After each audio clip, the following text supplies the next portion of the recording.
Latrine جانے سے پہلے 2 باتوں پر ضرور عمل کریں، ورنہ شیطان حملہ کر سکتا ہے۔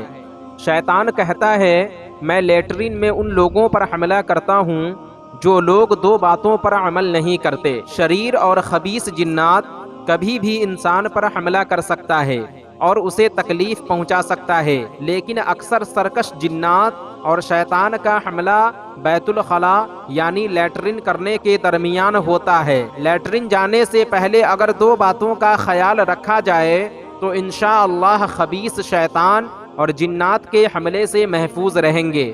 خبیث شیطان کہتا ہے کہ جو لوگ ننگے سر بیت الخلا میں جاتے ہیں میں ان لوگوں پر حملہ کرتا ہوں۔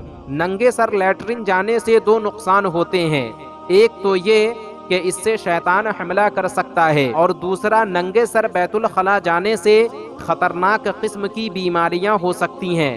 اگر شیطان کے حملے سے اور خطرناک بیماریوں سے محفوظ رہنا چاہتے ہیں تو کبھی بھی ننگے سر بیت الخلا نہ جائیں، اور دوسرے بیت الخلا جانے سے پہلے دعا ضرور پڑھ لیا جائے، کیونکہ بغیر دعا پڑھے بیت الخلا جانے سے بھی شیطان کے حملے کا خطرہ ہوتا ہے۔ بیت الخلا جانے سے پہلے یہ دعا پڑھے، اللہم انی اعوذ بک من الخبث والخبائث، یعنی اے اللہ میں تیری پناہ چاہتا ہوں خبیث جنات مردوں اور خبیث جنات عورتوں سے۔ تو ناظرین آج کی ویڈیو میں بس اتنا ہی، امید کرتا ہوں آپ کو ہماری یہ ویڈیو پسند آئی ہوگی۔ ویڈیو پسند آنے کی صورت میں ویڈیو کو لائک اور شیئر کریں، اور اگر چینل کو سبسکرائب نہیں کیا تو ضرور کریں۔ پھر انشاءاللہ دوسری ویڈیو میں ہماری ملاقات ہوگی، جب تک کے لیے اللہ